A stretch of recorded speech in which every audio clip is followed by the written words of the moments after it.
She didn't scream when the rope kissed her throat. She begged to die beside the men they called devils. The desert heard her. The town pretended not to. The dust didn't care who was innocent. It settled on eyelashes, crusted in the corners of mouths, and filled the lungs of saints and sinners alike. That morning, it rose in slow, golden waves as the buckboard rattled into the square, wheels groaning like old men climbing stairs. She sat bound, wrists raw from hemp, lips split from thirst, but her eyes, those stayed clear. Not wild, not broken, just heavy, heavy with the kind of knowing that comes when you've buried one child and watched another learn to hate before he learned to read. The townsfolk lined the street, some in Sunday coats, others in work shirts stiff with sweat and shame. Children perched on fence posts, knees scuffed, mouths open. No one threw stones. No one spat. That was the worst part, the quiet. The way they looked through her, like she was already a ghost, like her body was just a vessel carrying sin to the gallows. A crow landed on the water trough, tilted its head, and cawed once, sharp, mocking. The sheriff adjusted his hat, avoiding her gaze. He'd known her since she was a girl selling wildflowers by the church steps. Now he was the one who'd sign her death warrant. The preacher stood near the scaffold, Bible clutched to his chest like a shield. He didn't pray aloud, just whispered, lips trembling, as if God might strike him down for speaking her name. The scaffold itself was new, pine still pale, not yet bleached by sun or stained by rain. It smelled of fresh-cut timber and fear. 2 nooses already hung, limp and patient. Hers would be the third. They'd tied her hands in front, not behind. Small mercy, or maybe just practicality. She'd asked for that too, asked to keep her hands free so she could hold something. They gave her a dried sprig of sage, so it was all they could spare. She pressed it to her nose and breathed deep. Smelled like home, like before the fever took her daughter, before the bank took the farm, before Silas Boone rode into her life with stolen cattle and a voice that sang hymns to scared children under starlight.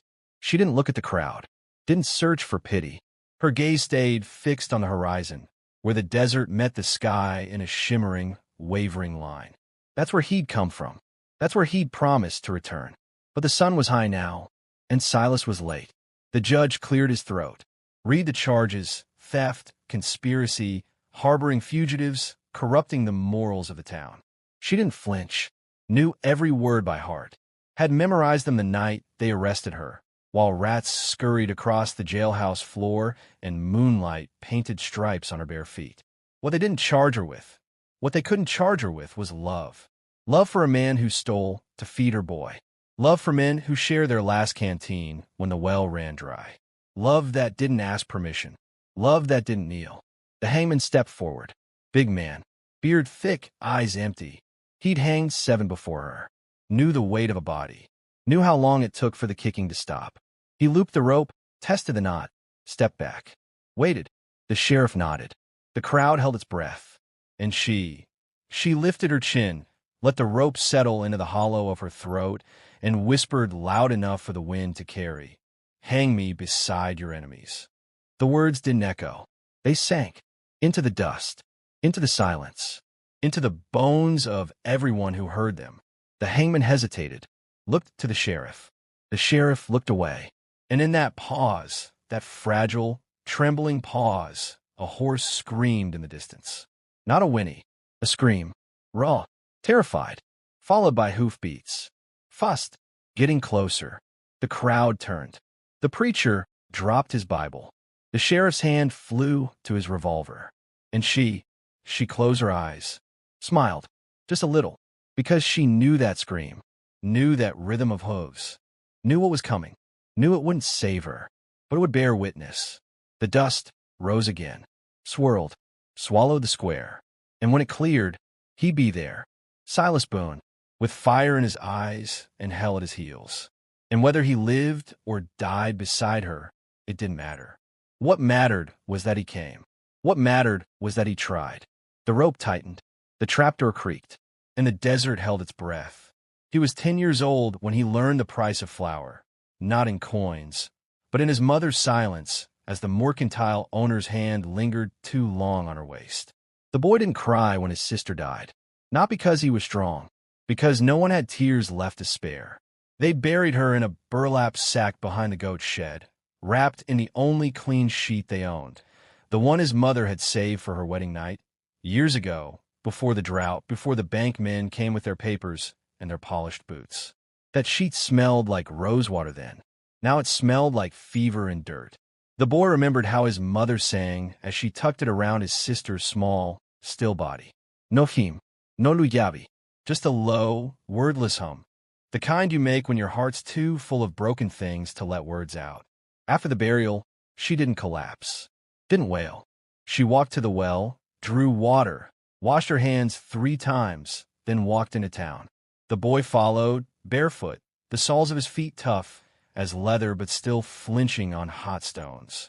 He knew where she was going, knew what she'd do, and he hated himself for not stopping her. The mercantile smelled like molasses and mildew. Shelves half empty.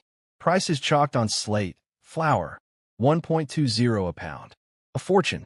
His mother stood at the counter, back straight, hair tucked under a faded kerchief. Mr. Haskins, the owner, leaned on the counter, thumbs hooked in his suspenders.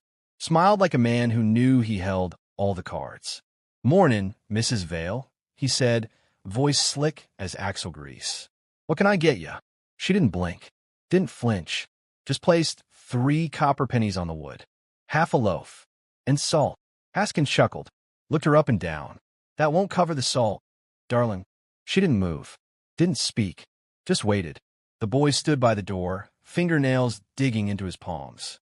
He saw the way Haskins's eyes lingered on the curve of her hip, the dry crack of her lips, the hollows under her eyes that no sleep could fill. He saw the way the man's fingers brushed hers as he took the coins. Saw the way his mother didn't pull away. Saw the way she accepted the loaf, small, hard, stale, and the tiny sack of salt without a word. Saw the way Haskins winked as she turned. Outside, under the blistering sun, she broke the bread in half, gave the bigger piece to the boy. He tried to refuse. She pressed it into his hand. "Eat," she whispered. "You're the man of the house now." He choked it down. Tasted like sawdust, like shame. That night, Silas Boone came. Not through the front, not with fanfare. Through the back, quiet as shadow, smelling of horse sweat and gun oil. He left a haunch of venison on the step, a full canteen, 2 bullets, not for hunting, for protection. His mother didn't thank him, didn't invite him in, just nodded, eyes on the ground. Silas touched her shoulder, brief, gentle, then vanished into the dark. The boy watched from the window, watched the way his mother stood there long after Silas was gone. Fingers pressed her collarbone where Silas's hand had been. Watched the way she didn't cry. Not then. She waited until the boy was asleep. Then he heard it, soft, muffled sobs pressed into a pillow. Sounds that didn't beg for comfort. Sounds that just leaked out, like blood from a wound too deep to stitch. The next morning, she was gone before dawn. Came back with a sack of beans, a bar of lye soap, and a new pair of boots for the boy. No explanation, no eye contact. He didn't ask. Knew better. Knew the boots came from the back of Haskins' storeroom. Knew the beans came from a sack marked McAllister Ranch. Knew the soap came from a shelf the preacher's wife stocked. He also knew, deep in his gut, that his mother hadn't stolen them. She'd paid in silence, paid in lowered eyes, paid in the slow erosion of her soul. Weeks passed. The boy learned to set snares, learned to skin rabbits without flinching, learned to load a revolver, not to shoot, but to scare. His mother grew quieter, thinner. Her hands, once soft from kneading dough, now cracked and calloused from hauling water, scrubbing floors, mending fences for neighbors who wouldn't meet her gaze. Then came the night the sheriff knocked, not to arrest, to warn. "They're going to come for her, boy," he muttered, hat in hand, eyes on the dirt floor. Boone's gang hit the McAllister herd again, left a deputy dead. They're going to blame her, say she fed him. She'll did it, ing. Lovedy, ing. The boy didn't answer, just stared at the sheriff's boots. Same mud as theirs, same dust, same world. His mother stood in the doorway, arms crossed, face blank. "Let them come," she said, voice flat, final. The sheriff left. The boy didn't sleep that night. Sat by the window, revolver across his lap, watching the moon crawl across the sky. Waiting, listening, for hoofbeats, for shouts, for the end. It came at dawn. Not with guns, with ropes and wagons, and the whole damn town pretending they were doing God's work. His mother didn't fight, didn't scream, just kissed his forehead, whispered, "Be better than this world," and walked out into the light. The boy watched them drag her away, watched them bind her hands, watched them load her onto the buckboard like cargo. And when they drove off, dust swirling behind them, he did the only thing he could. He picked up the revolver, checked the load, and followed, not to save her. He was too young for that, but to witness, to remember, to make sure, when the rope tightened, someone was there who loved her, someone who knew her name, someone who would carry the truth when the wind carried everything else away. He sang Amazing Grace to children the night before a raid, voice rough as saddle leather, eyes wet with whiskey and regret, because mercy, in the Wild West, wore spurs and rode under moonlight. Silas Boone didn't set out to be an outlaw. He set out to be a farmer. Planted corn where the creek bent, built a cabin from pine his own hands felled, married a schoolteacher who read him poetry by candlelight. That life lasted 3 years, 2 harvests, and 1 winter so cruel it froze the milk in the pail before dawn. Then came the bank men, suits pressed sharp as knife blades, smiles colder than January wind. They took the deed, took the mule, took the wedding ring off his wife's finger when she begged. Said the land wasn't paid in full. Said the interest outran the rain. Said God favored ledgers over labor. Silas didn't argue, didn't fight, just watched them ride off, his wife weeping into her apron, his son clutching a wooden horse with one wheel missing. That night, the boy asked why God let bad men win. Silas had no answer. So he sang low and slow, the same hymn his mother hummed when thunder shook the roof. Amazing Grace, how sweet the sound, his wife cried harder. His son fell asleep. And Silas? He stared at the fire until his eyes burned, and made a promise to the embers. No more kneeling, no more begging, no more letting the world take without giving back. He sold the plow, bought a rifle, rode west until the fences ended and the law got lazy. Found men like him, hollowed out by hunger, hardened by loss. Men who didn't steal for greed, stole for survival, for vengeance, for the quiet thrill of taking back what was taken. They called themselves the Dust Saints, laughed when they said it. Saints with blood on their boots and curses on their tongues. But Silas? He kept singing, sang to scared kids in raided towns when the gunfire stopped. Sang to wounded horses before he put them down.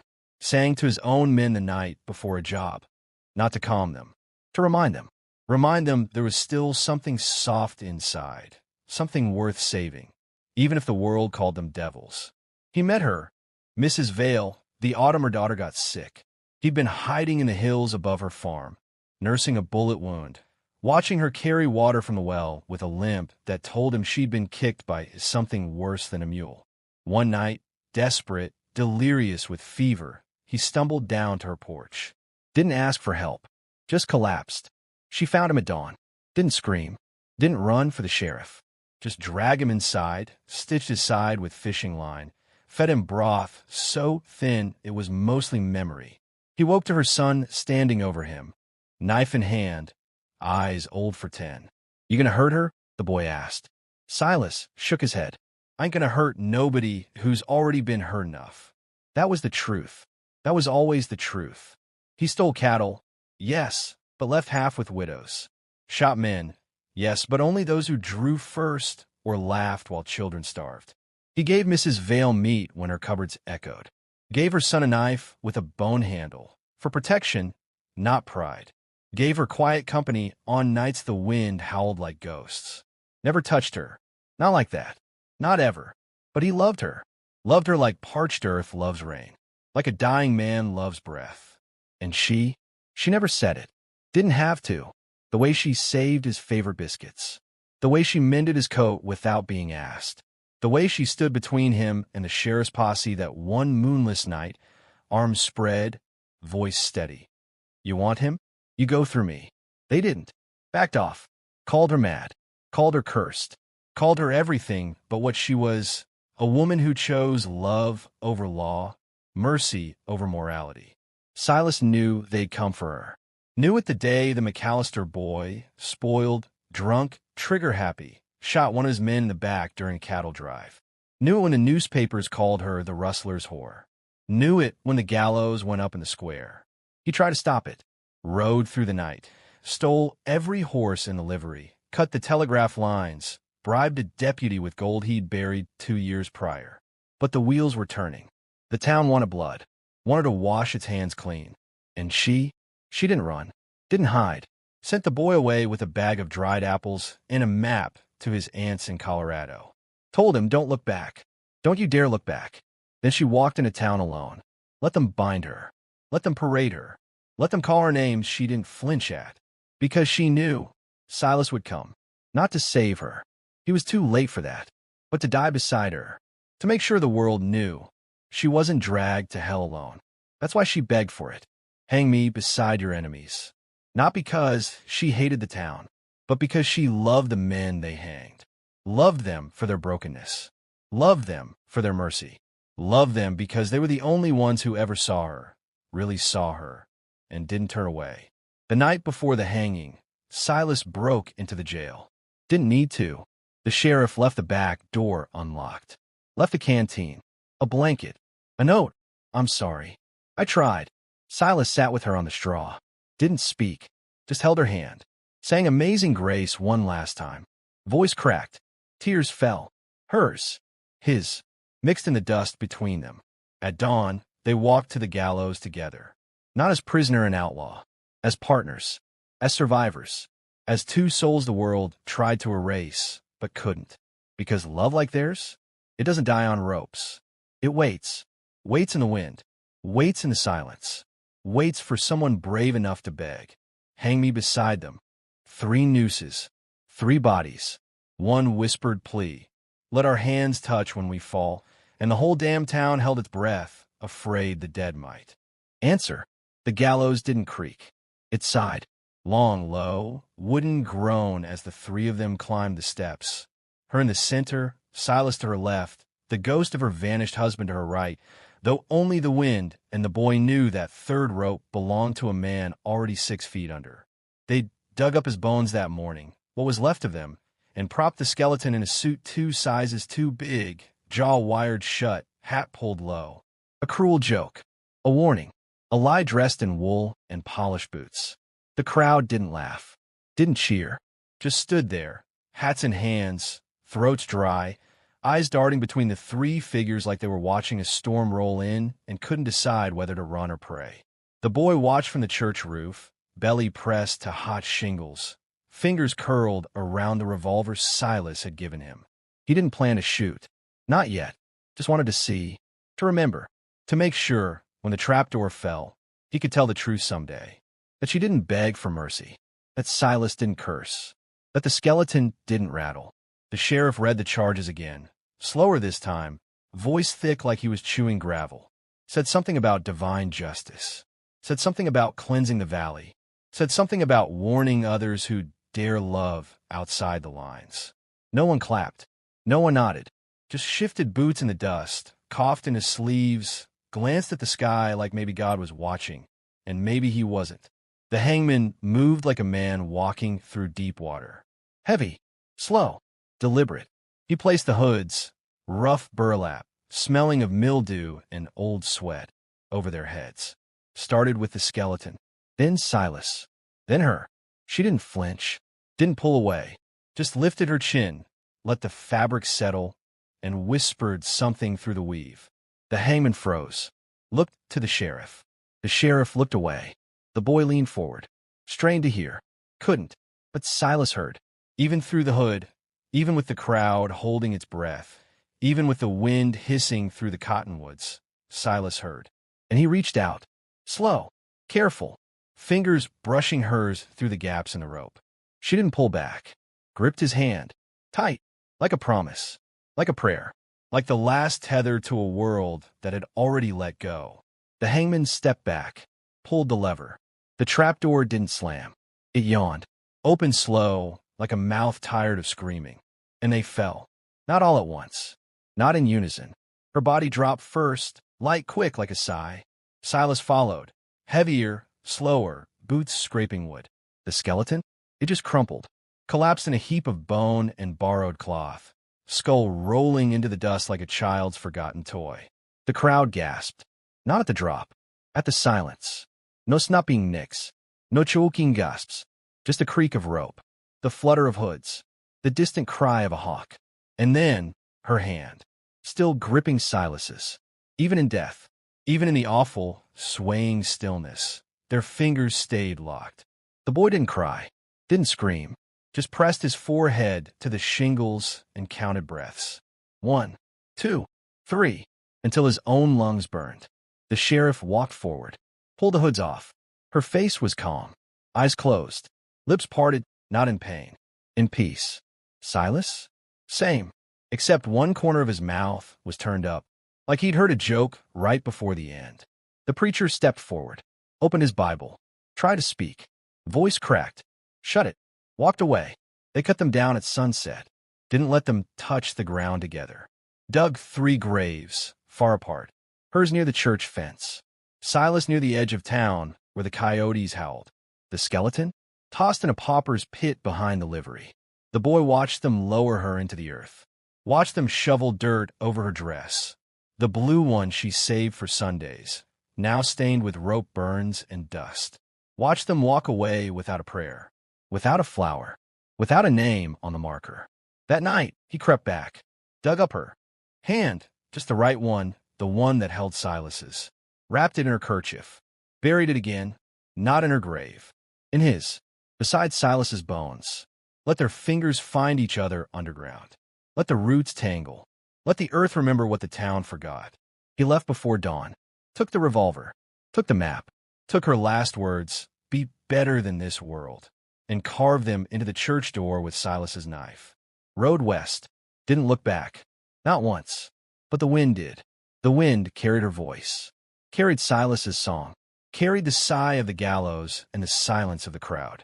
And 10 years later, when the boy returned, taller than the scaffold, eyes harder than iron, the wind was still singing, still waiting, still whispering, hang me beside them.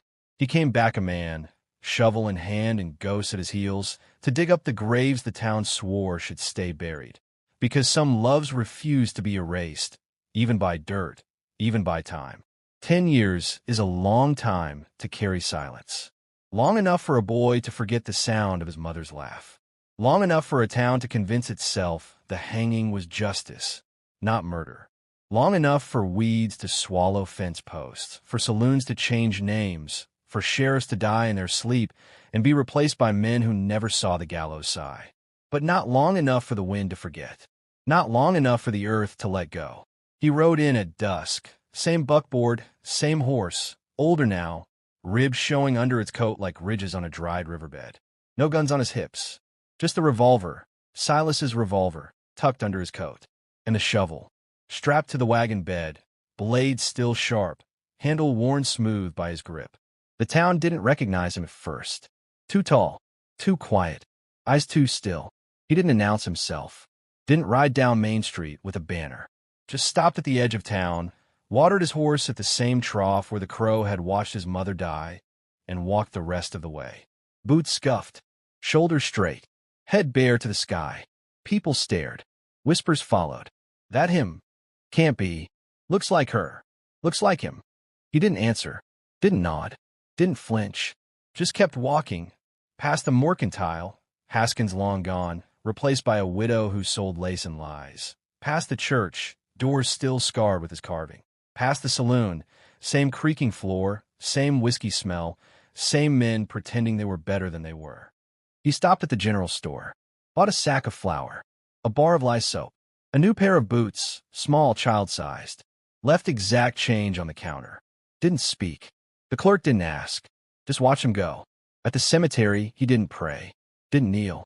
Just stood at the edge, hat in hand, watching the 3 graves. Hers, Silas's, the skeletons, spaced like strangers even in death. Moon rose slow, orange, heavy, like a wound. He waited until the town slept, until the last lantern flickered out, until the coyotes started their song. Then he dug, started with hers.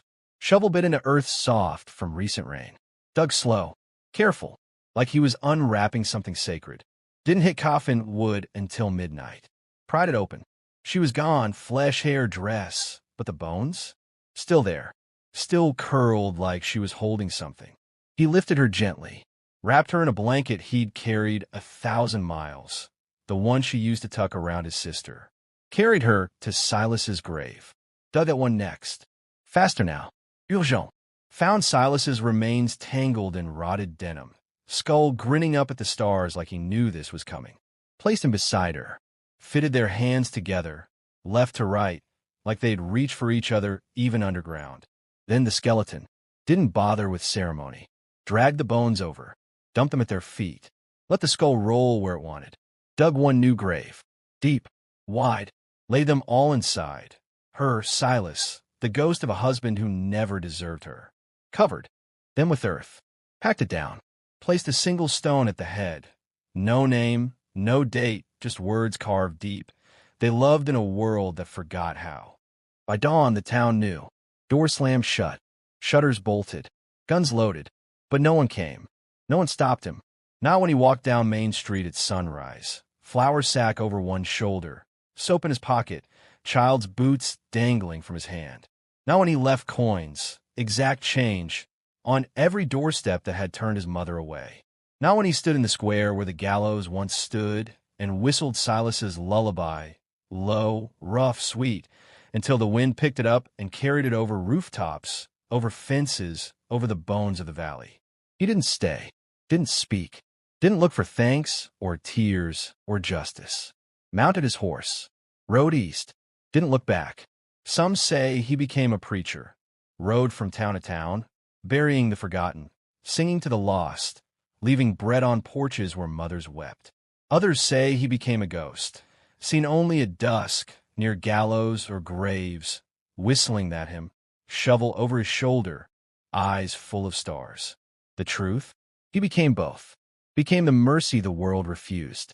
Became the memory the earth refused to swallow. Became the voice that whispers when the wind is right and the dust settles, just so hang me beside them.